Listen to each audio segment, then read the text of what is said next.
Just left the courtroom for the bond hearing for my son for the least for the third time. This time it was very fair. The judge was very fair. He wasn't pro-prosecutor. He wasn't pro-defense, but he was pro-justice. It's the story that's got the entire internet on fire. Fans are shocked, insiders are whispering, and even the feds are scrambling to control the narrative. Because what just leaked from inside the Cook County system might be the wildest, most unbelievable chapter in Lil Durk's saga yet. Sources close to the situation are claiming that Durk, yes, the voice of the streets, allegedly attempted a desperate escape plan from prison, and y'all, it wasn't just some clumsy plot. This was reportedly strategic, funded, and involved people way closer to him than anyone expected. And the craziest part, the blueprint didn't come from his legal team, it came from inside OTF. One informant is saying a coded message was slipped to Durk through a book during visitation, a book that's now in federal custody. Another claims he was moved into solitary not for safety, but because he got caught trying to bribe a corrections officer with nearly 6 figures in crypto. Let that sink in. And while the streets argue whether this was a setup, a failed move, or a straight-up act of betrayal from one of his own, we now have reports that someone inside the circle may have already flipped. Fans are connecting dots, blogs are digging up old beefs, and meanwhile, OTF remains completely silent. But here's the thing, the silence is louder than anything right now. Because if what we're hearing is even half true, Lil Durk's entire empire could be on the verge of collapse. Get ready, because what's coming next in this story will leave you speechless. The first sign that something wasn't right came a week before the leak. Insiders at Cook County Jail began noticing strange behavior. Lil Durk, usually quiet, reserved, calculated, was suddenly moving different.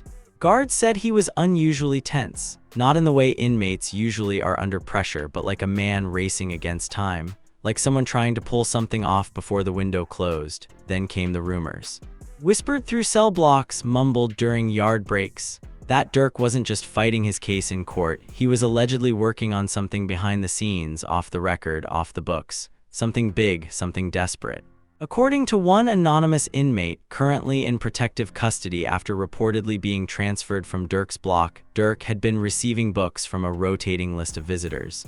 Now, books in jail aren't suspicious. It's one of the few privileges inmates get, but the way it was happening raised red flags. Visitors who didn't match the names listed on Durk's official visitation logs, packages coming in through third parties, and inside those books, notes. Codes, allegedly invisible ink messages that could only be read under heat. One guard reportedly found a book half-burned in the laundry chute. When pressed, no inmate claimed it, but word spread fast that it was Durk's.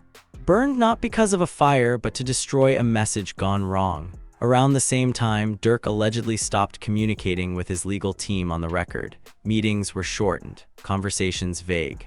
Sources close to his attorney said something had changed, that he was no longer focused on the trial and had started talking in circles.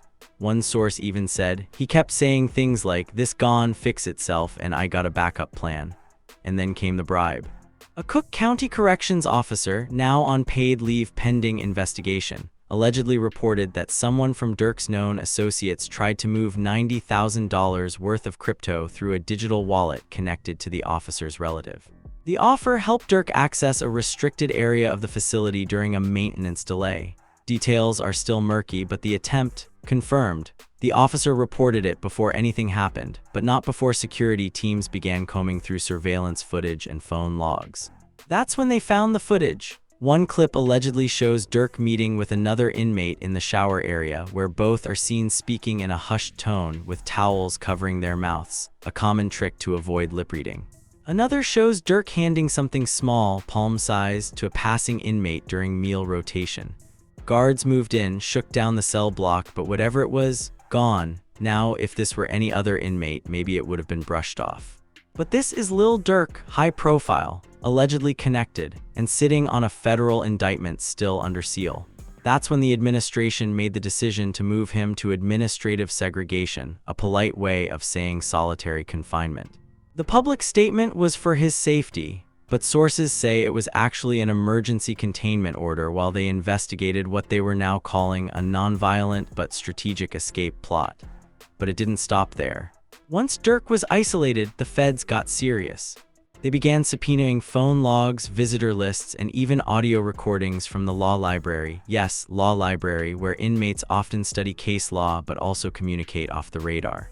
One technician claimed Durk was caught humming a melody on one of the tapes. Not unusual until you realize that melody matched a track posted by an unknown YouTube account that same week. The lyrics, a thinly veiled message. If they lock me in, I still find the back door. If the judge throw the book, I'll still read between the lines. Coincidence? Maybe, but fans don't believe in coincidence anymore, especially not with Durk. Twitter threads exploded. Thread, what if the whole case was a distraction? Thread, he been talking about backdoors and betrayals since 2022. Y'all just now catching up. Thread, somebody inside OTF been moving weird. Watch for a flip, and then came the most shocking twist so far. A blogger known only as @Kaitown Canary, famous for leaking court docs before they go public, dropped a post saying the feds had been watching the wrong person the whole time. That while all eyes were on Durk, it was a trusted lieutenant within OTF that might have set the plan in motion. A middleman, someone close enough to know the details but far enough not to be obvious. They claimed that a burner phone was discovered in another cell on a separate block, with notes in the Reminders app that matched surveillance timestamps. And that phone was linked to someone who had previously been seen at court appearances sitting with Durk's extended family. Suddenly, people weren't just talking about Durk trying to escape. They were asking if someone from inside his circle tried to help him and then sold him out. Reactions online were wild. Speaking head, somebody in OTF is playing both sides. Speaking head, it's always the one smiling in the photos. Speaking head, that crypto wasn't random. Somebody tried to cash out early. Even Academics got involved, going live and saying, "Yo, I've been saying this when Durk said I show loyalty, not love. He meant that." Somebody close folded. Watch how this plays out. Meanwhile, Kuda B, who recently resurfaced in Chicago circles, posted a cryptic IG story. First they send the judge, then they send the snakes. God help whoever picked the wrong side. Fans were now in full conspiracy mode, and through all of this, Durk has said nothing. No statement, no denial, no coded message through lawyers. Just silence, but that silence is the loudest it's ever been, especially now that court insiders claim a new indictment is coming, not just for Durk, but for an unnamed co-conspirator. And the streets are already guessing who that might be. As the buzz around the possible co-conspirator reached new heights, whispers turned into full-blown accusations, and one name kept popping up in every thread, every group chat, every late-night YouTube stream. A family member, someone blood, someone who had always been in the background, low-key, never flashy, never loud. But recently, way too active on social media, way too calm considering what was unfolding. It was Lil Durk's own cousin, known to fans as TT, real name withheld in public reports, but someone who'd been seen standing behind Durk at concerts, in the studio, and even during some of his most high-profile court appearances. But what made fans raise their eyebrows wasn't her presence, it was what she posted. A week after Durk's transfer to solitary, TT posted a story on Instagram. "Some folks better learn to swim before the ship sink." The caption was over a photo of her in Miami sipping a mimosa. Innocent? Maybe, but fans weren't buying it. Not with the timing, not with the tone. Then someone dug deeper. A burner Twitter account allegedly linked to her posted a cryptic tweet months ago. "Don't let loyalty turn you into a fool. Know when to save yourself." Fans started connecting dots. If this was really TT's account and receipts suggest it was, she'd been dropping hints for months. One viral post read, "Speaking head, nah, TT been knew something was coming. And she ain't going down with him." Speaking head, what if she's the one who tipped the feds off? That crypto transfer had to go through somebody trusted. Even more shocking, a leaked motion filed under seal, reportedly from the US. Attorney's office made mention of a female relative providing digital access to an inmate via unauthorized device delivery. That device was allegedly used to communicate through encrypted apps not monitored by jail systems. The only way that could have happened if the device came from inside a visitor's package. One guess who'd been on the visitation log that day. The betrayal angle hit hard. Fans were torn. Some said TT was doing what she had to do to survive. Others called it the ultimate snake move. But either way, the drama was now deeply personal. OTF wasn't just scrambling to hold the narrative, it was fighting a war within its own walls. Meanwhile, Durk's legal team was reportedly blindsided. They had no idea the feds were already building a second case around the escape attempt. What was initially believed to be a low-stakes disciplinary issue had turned into a federal conspiracy charge in the making.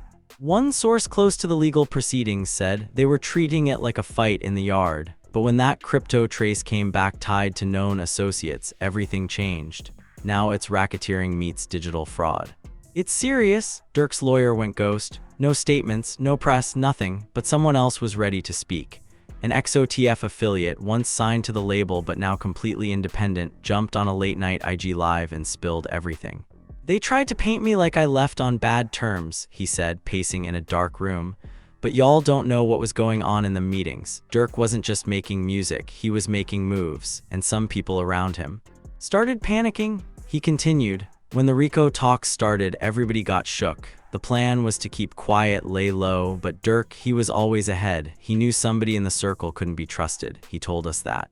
Said they smiling now, but one of them ain't gone, make it to trial." That quote spread like wildfire. Speaking head Durk predicted the betrayal. Speaking head TT might have been the mole the whole time. Speaking head they was watching each other inside the crew. And just when it seemed like things couldn't get messier, another name got dragged into the fire, Memo 600. Once one of Durk's closest affiliates, Memo had been noticeably distant for the past year. Subtle jabs on social media, no shoutouts, no appearances at OTF-linked events. Fans had been speculating about a fallout, but now they were saying Memo might have been working with the feds, or worse, helping orchestrate the escape attempt just to let it fail. A fan exposed an old tweet from Memo that suddenly felt like a threat in hindsight. Sometimes the ones in charge need to be reminded who really got the keys. Then another bomb hit. An anonymous source leaked a screenshot of a message exchange between Memo and a known associate dated just before Durk's transfer. The messages were vague but chilling. "Let him run the play. He think he's slick. Watch how the plans switch up. I just need the confirmation." That confirmation allegedly came in the form of a fake address attached to a crypto wallet now frozen by federal investigators.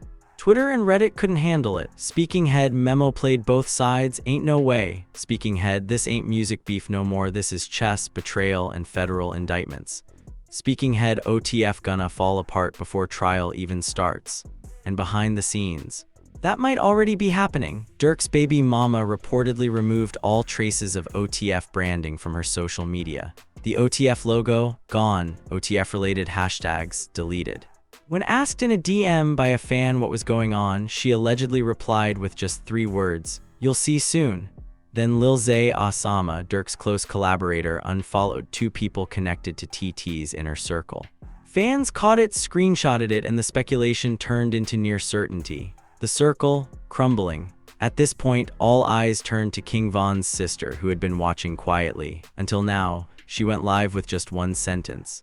"People acting like Von ain't warn y'all about fake family." The chat exploded. Speaking head, she talking about TT. Speaking head, Von knew something the whole time. Speaking head, they did Durk just like they did Von from the inside. The idea that Von and Durk were both taken down by betrayal from people closest to them became the new narrative online. And the energy turned from shock to grief. This wasn't just about a rap case anymore. This was about a legacy being picked apart by snakes in the garden. A federal source finally confirmed that a sealed grand jury had already heard testimony related to an organized attempt to breach facility protocol using coordinated communications and bribery. No names were listed, but insiders say 2 potential cooperators were named in closed session. And with that, the final twist of the week dropped. Durk was officially hit with an internal violation at Cook County, not just for attempted bribery, but for tampering with a federal witness. Who's the witness? Nobody knows for sure. But if you connect the dots, there's only a few people it could. The news that Lil Durk had been hit with an internal violation for tampering with a federal witness sent shockwaves through not only Chicago, but the entire rap world. The silence from Durk's camp wasn't just chilling, it was strategic. And if insiders were right, the silence wasn't because Durk had no words. It was because he was being advised to keep his mouth shut while an entire legal team scrambled to stop the bleeding. But even with the lid clamped tight, things were slipping through the cracks. According to a reporter embedded within the court system, there had already been 2 closed-door sessions held by federal prosecutors. One focused on the logistics of the alleged escape attempt. The second focused entirely on communications between Durk and a person now labeled Witness A. Witness A wasn't named publicly, but everyone on the internet had a theory. Some believed it was Tai T, others believed it was Mema 600. But a third theory began gaining traction, that the witness wasn't even a person fans knew by name, but someone quietly placed close to Durk's legal or personal inner circle. Enter Monte, a private driver and security detail who had been with Durk for years, never spoke publicly, never posted Durk on his socials, just handled transport, access, and the daily operations of Durk's movements when he was free. But now, a redacted testimony listed a non-family male associate responsible for managing location transitions as having provided key information regarding digital patterns, visitation drops, and access vulnerabilities. Fans dug up one post from Monte's ex-girlfriend, now deleted, where she claimed, "Some people ain't built for the heat. When the feds knock, they fold like paper." Within 24 hours, Monte's entire digital footprint disappeared. The betrayal stung. This wasn't rap beef. This wasn't internet clout chasing. This was someone who knew the layout of Durk's safe houses, who knew the habits, the passwords, the silence schedule. And now, the same person was reportedly testifying in closed court. Durk's label was said to be in full crisis mode.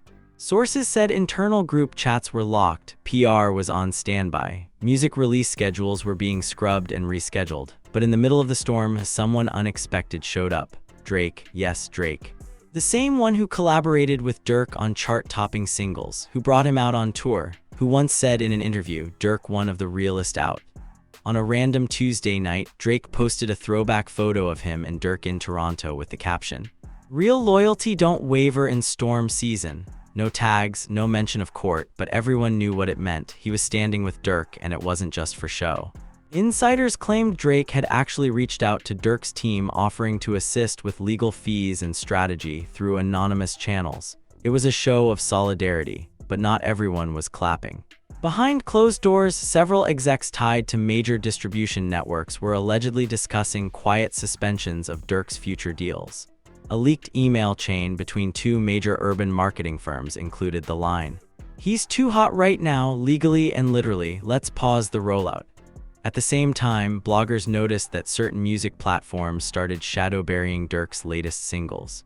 Not taking them down, but removing them from featured playlists, homepage banners, and trending rotations. The message was clear. Until this court drama blows over, Durk is poisoned to corporate money. But while the industry tried to ice him out, Durk's fanbase did the opposite.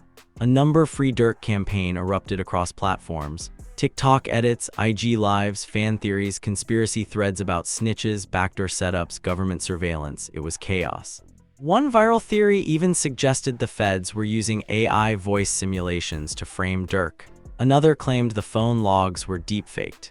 But the most dangerous development didn't come from fans, it came from a secret recording. A small blog known for covering Midwest court leaks published what it claimed was a redacted audio clip from within Cook County surveillance logs. The clip was under a minute long, heavily distorted, but chilling. A voice, allegedly Durk's, is heard saying, "Tell him not to come back through that door if he ain't got it. And if he don't got it, tell him he already signed his paper." The blog claimed the audio was timestamped just days before the reported escape plan. And the him in question, no one knows for sure. But speculation pointed toward the same co-conspirator mentioned in sealed federal filings. Legal experts immediately weighed in. "Whether or not it's admissible doesn't matter yet," said a former defense attorney on a live stream panel. "If the feds are leaking this to shake the tree, it's working. Because now anyone close to Durk has to wonder if they're next." Meanwhile, one of Durk's baby mamas made headlines by filing an emergency motion for custody modification. The reason? Prolonged absence and pending criminal matters. The court records were sealed, but that headline alone fed the fire. Fans were divided. Speaking head, she trying to protect her child or run a play. Speaking head, they all moving funny since he got locked. Speaking head, everyone abandoning him when he need them most. But not everyone left. Lil Baby, long considered Durk's industry twin, tweeted and deleted, "They want us to break, we won't." The next morning, Lil Baby's team announced a surprise EP titled Silence Ain't Safe with one track that fans say was clearly about Durk. "They watching our houses, they tapping the phones / they flipping the homies, we moving alone / they say he was plotting, they say it was lies / but silence can't help you when snakes in disguise." The track went viral. Fans saw it as a direct message, not just to Durk, but to whoever was allegedly working against him. The war wasn't just in court now, it was in the booth, in the tweets, in the DMs. And someone else wasn't staying silent anymore either. India Real, Durk's longtime on-again off-again partner, posted a now-deleted tweet that read, "The truth always comes out. Even the truth you tried to bury in silence." Screenshots were captured, blogs exploded. People wondered, was she talking about Durk or about someone else in the circle? Either way, it was clear the smoke wasn't clearing up. It was thickening, and with the trial date creeping closer, one source inside the Cook County legal pipeline confirmed that 2 surprise witnesses had been added to the list under protective alias. One of them, they say, has never appeared in any OTF-related record before, which means what's about to come out next could shock even the deepest fans. The courtroom was packed, every seat filled, every hallway buzzing.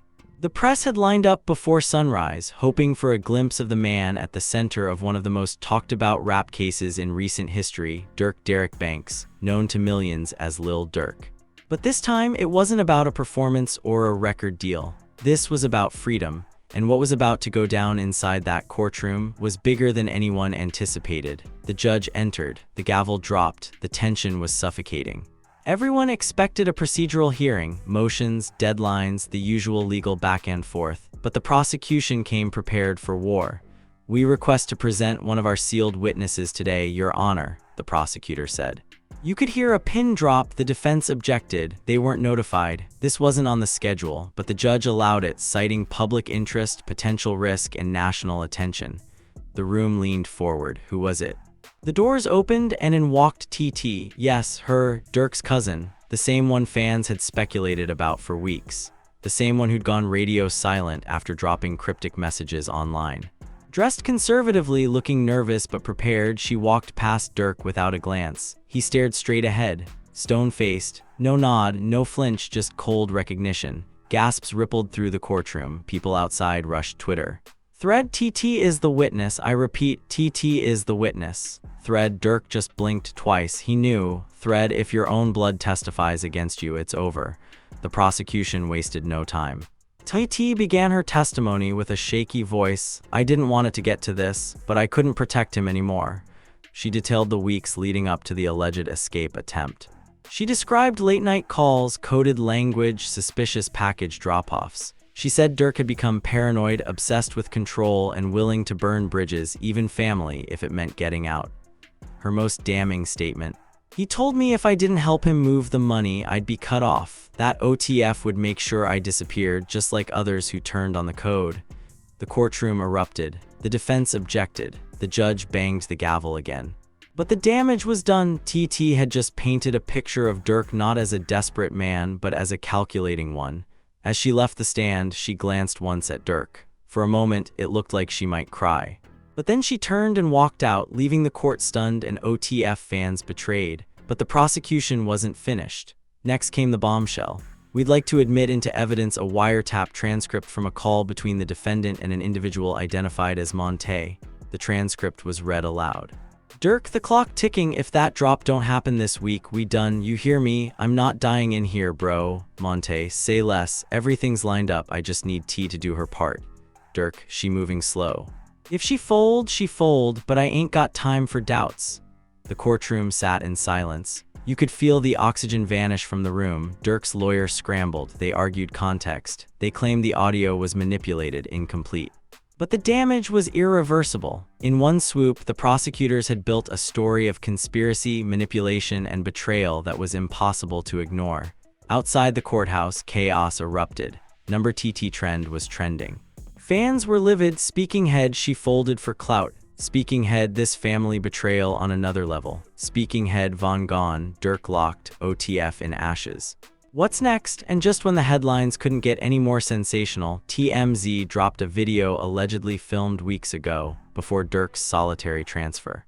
The footage showed Durk in the yard, pacing, talking to another inmate, unaware of the hidden mic installed in the bench.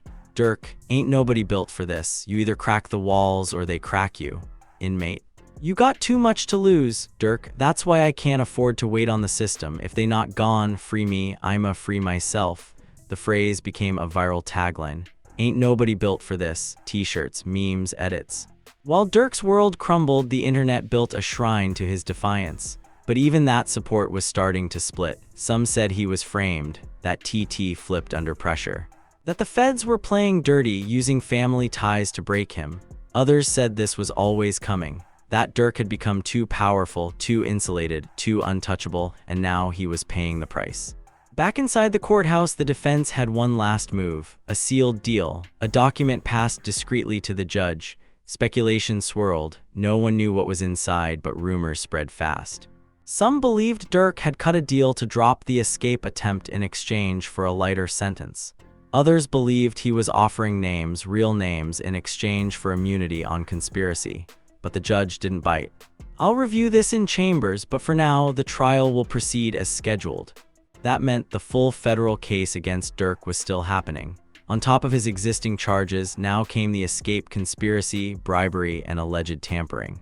3 more felonies, 3 more headlines, 3 more chances to lose everything. In the days that followed, the mood shifted.